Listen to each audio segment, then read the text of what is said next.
బాలు మీనా నిద్రపోతూ ఉంటారు. సడన్ గా మీనాకు మెలకువ వస్తుంది. లేచి బాధగా కూర్చుంటే బాలు ఏమైందని అడుగుతాడు. రోహిణి నా టైం బాలేదని స్వామీజీ చెప్పాడని చెప్పింది కదా, అదే ఆలోచిస్తున్నానని మీనా అంటుంది. నువ్వు ఆ పార్వతమ్మ మాటలు వింటున్నావా? తను మా అమ్మ ముందు తనను తాను ఎక్కువ చేసుకోవాలని, నిన్ను తక్కువ చేయాలని అలా అంది. నువ్వు పట్టించుకోకు అని బాలు చెప్తాడు. తను అన్నదని కాదు కానీ నాకు ఈ మధ్య అలానే అనిపిస్తుంది. మనకు కూడా చిన్న చిన్న గొడవలు అవుతున్నాయి కదా అని మీనా అంటుంది. మొగుడు పెళ్ళాల మధ్య గొడవలు రావడం సహజమే కదా అని బాలు నచ్చ చెప్తాడు. అయినా మీనా రేపు ఏమవుతుందా అని భయపడుతుంటే బాలు ధైర్యం చెప్తాడు. నీకు తెలుసు కూడా నువ్వు ఏ తప్పు చేయవు, ఇతరులను బాధ పెట్టవు, కాబట్టి నీకు ఎలాంటి కష్టాలు రావు అని నచ్చ చెప్పి పడుకోబెడతాడు. ఇక రవి శృతి కూడా నిద్రపోతూ ఉంటే రవికి ఫోన్ వస్తుంది. వాళ్ళ మేడం నీతూ ఫోన్ చేస్తుంది. తనకు కొత్త డిష్ ఐడియా వచ్చిందని, దాని గురించి డిస్కస్ చేయాలని ఫోన్లో ఆ రెసిపీ గురించి చెప్తుంది. వీళ్ళ ఫోన్ కాల్ శృతికి డిస్టర్బ్ అవ్వడంతో బయటకు వెళ్ళమని ఒక తన్ను తన్నుతుంది. ఇక బయటకు వచ్చి మాట్లాడడం మొదలు పెడతాడు. ఆ ఫోన్ కాల్ బాలు మీనాకు ఇబ్బందిగా మారడంతో మళ్ళీ పైకి వెళ్తాడు. వెనక్కి తిరిగి చూస్తే శృతి పక్కనే ఉంటుంది.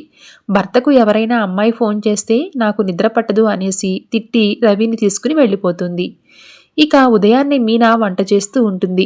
ఇంట్లో ముగ్గురు ఆడవాళ్ళు ఉన్నా కూడా నువ్వే ఎందుకు వంట చేయాలని బాలు సీరియస్ అవుతాడు. దాంతో మీనా బాలుకి నచ్చ చెప్తుంది.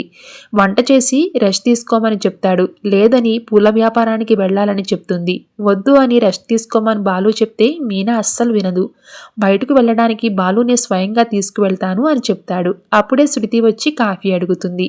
కాఫీ తాగడం వచ్చు కానీ పెట్టుకోవడం రాదా అని బాలు అడుగుతాడు. ఆ మాటకు మీనా కోప్పడుతుంది. నేను పెట్టిస్తాను కదా, మీరు వెళ్ళి మీ పని చేసుకోండి అని పంపించేస్తుంది. ఇక రవి రెస్టారెంట్లో బిజీగా ఉన్నప్పుడు శృతి ఫోన్ చేస్తుంది. ఆ ఫోన్ లిఫ్ట్ చేయకుండా రవి కట్ చేస్తాడు. దాంతో శృతి మళ్ళీ మళ్ళీ చేస్తూనే ఉంటుంది. రవి మళ్ళీ కట్ చేస్తాడు. దాంతో శృతి లోపలికి వెళ్ళి చూస్తుంది. వాళ్ళ మేడంతో మాట్లాడుతూ కనపడతాడు. మళ్ళీ ఫోన్ చేస్తుంది. శృతి చూస్తుండగానే రవి ఫోన్ కట్ చేస్తాడు. అంతే, శృతికి విపరీతంగా కోపం వచ్చి బయటకు వచ్చేస్తుంది.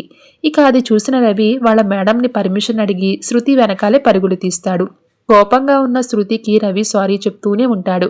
కానీ శృతి వినిపించుకోదు. నీ బాస్తో పని చేసుకో అని విసుక్కుంటుంది.